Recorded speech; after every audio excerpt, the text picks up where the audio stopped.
Hello everyone, this is Dr. Mithun. I'm doing super specialty in critical care. So, so this is my channel about uh, discussing different cases, different topics in critical care. So it will be helpful for all the doctors practicing in emergency medicine or physicians practicing in ICU, and also it can be helpful for the people who are preparing for exams and all. For it can be useful for quick revisions and all that. So without wasting much topic, we'll go into the topic today. So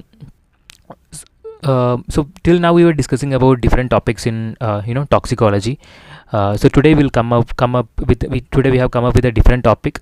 We'll try to determine the cause of hyponatremia in adult. So yeah, so I have come to notability, and we'll write and discuss today. So hyponatremia is called when the serum sodium is less than 135 millicurrent per liter. So when a patient comes up with hyponatremia, we see whether there is any hyperglycemia or not, increased HGT levels. So if there is increased sugar levels, check the calculated like corrected serum sodium corrected serum sodium levels. So corrected serum sodium levels are like if every 100 milligram increase in the glucose above the normal levels, there can be 2.4 millicurrent per liter reduction in the serum sodium. So if the corrected serum sodium levels are normal, if it is normal, it can be hyperglycemia induced. Okay, so if the hyperglycemia is not there, we have to see whether there are any extra solutes present in the serum. Extra solutes. So extra solutes are like if the patient is post-op after prostate surgery or uterine surgery, or if the patient has received any IV mannitol or IVIG. If the corrected serum sodium levels are low also, we'll go for this step. We see whether there are any extra solutes in the serum, like whether mannitol, IVIG, or the patient is post-op after the surgeries. Okay, so if the patient has received if there are any extra solutes, basically if there are any extra solutes in the serum, measure the serum osmolality. Okay, if there are no extra solutes in the serum,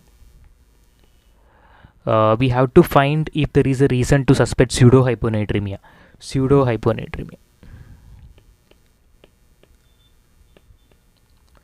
pseudohyponatremia is because of hyperlipidemia or hyperproteinemia.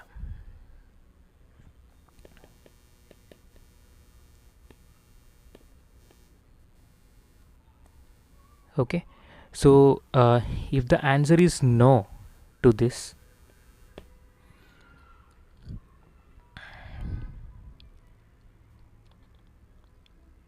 if the answer is yes to it, we have to check the serum osmolality again. Okay, so when you check the serum osmolality, if it is normal or high, it is isoosmolar or hyperosmolar hyponatremia.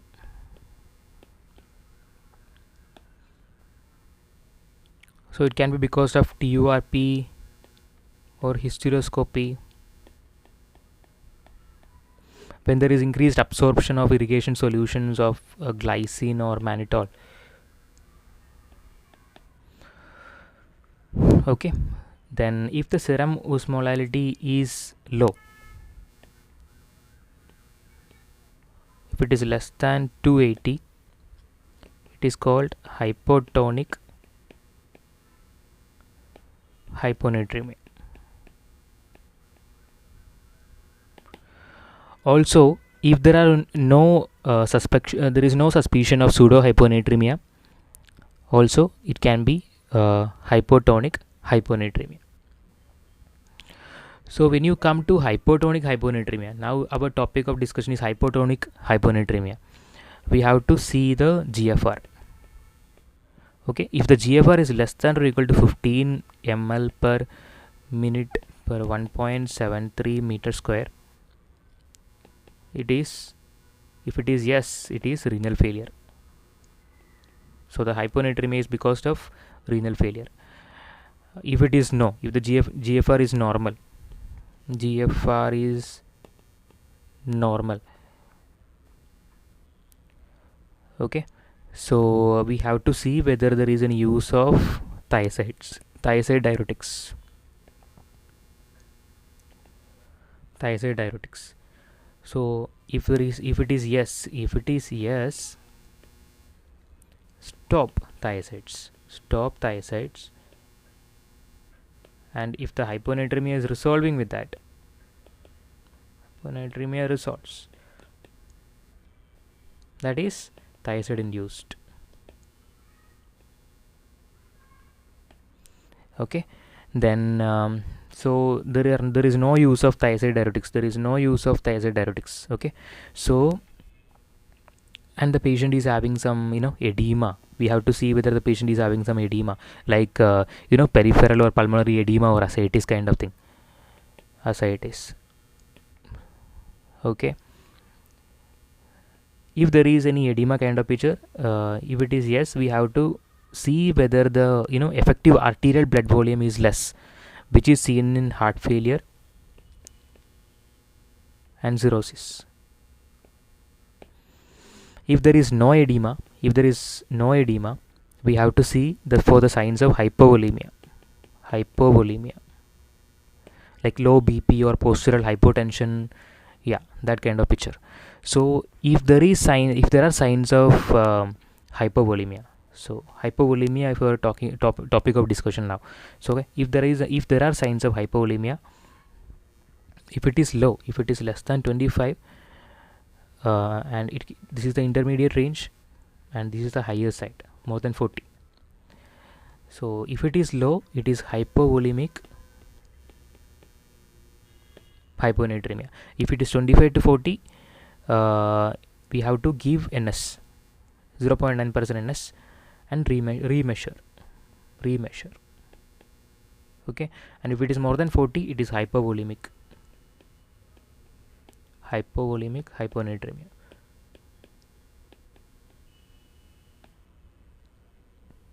It is because of renal losses, and less than 25, it is hypovolemic hyponatremia because of extra renal losses. It can be because of GA losses, third space losses, etc. Okay, so we come to hypovolemic hyponatremia due to renal losses. So we have to take the history and medications.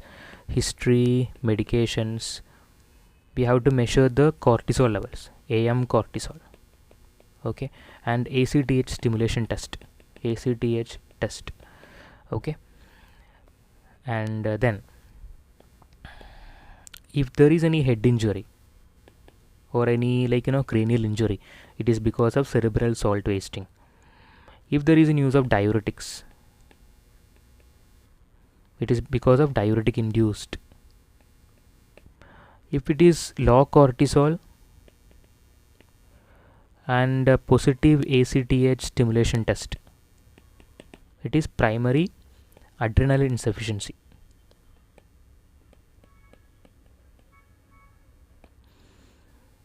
Okay, so that's about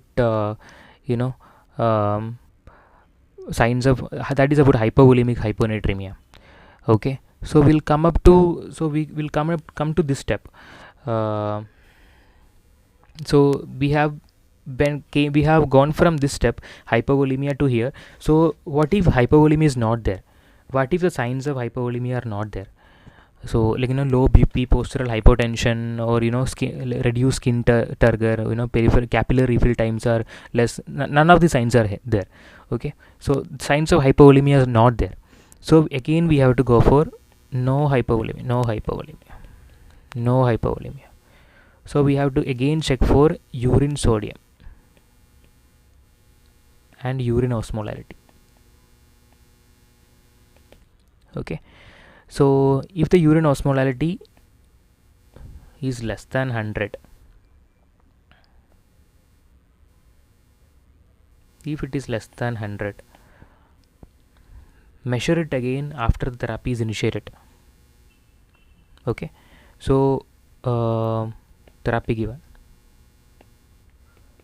So if there is recovery, yes,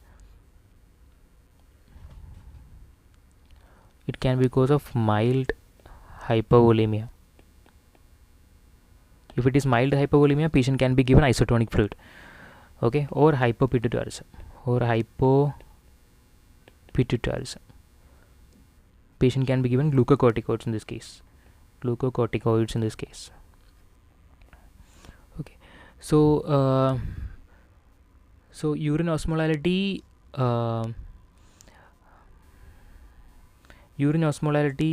is measured before the before the therapy initiated. Okay, if the urine osmolarity is measured before therapy initiated,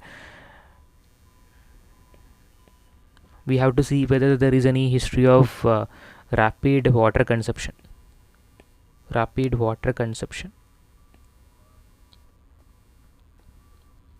If it is yes, it can be because of self-induced water intoxication, like psychosis, like marathon runners and ecstasy use.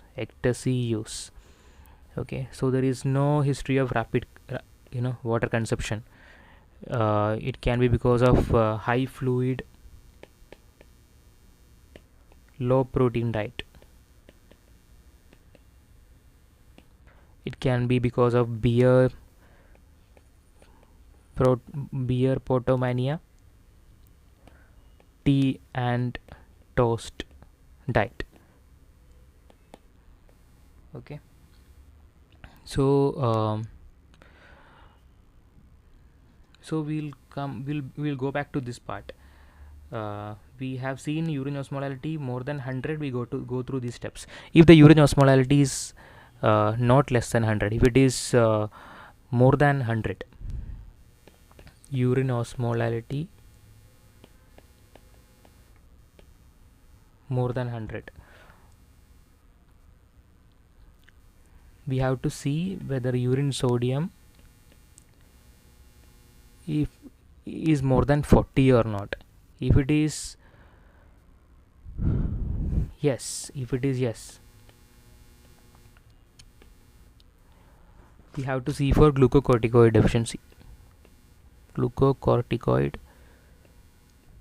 deficiency.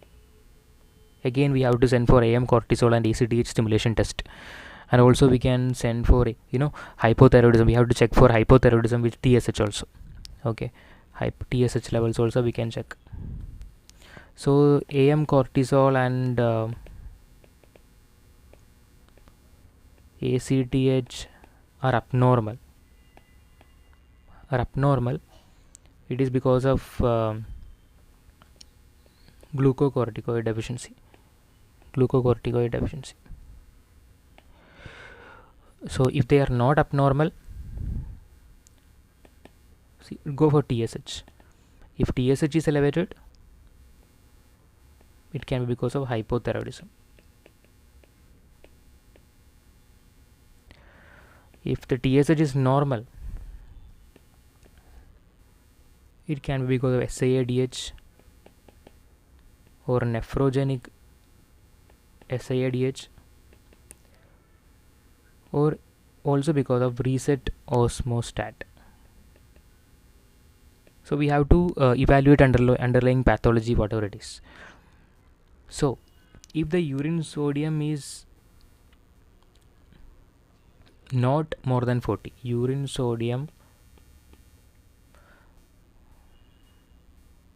so we have come from urine sodium more than 40 to through these steps. So if the urine sodium is not more than 40, if it is less than 40,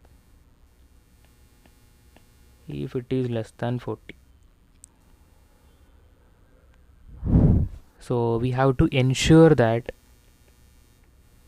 patient takes more than 150 milliequivalent per liter milliequivalent of sodium over 24 hours. That is basically infusing 1 liter of isotonic saline over 1 or more hours. Then remeasure urine, remeasure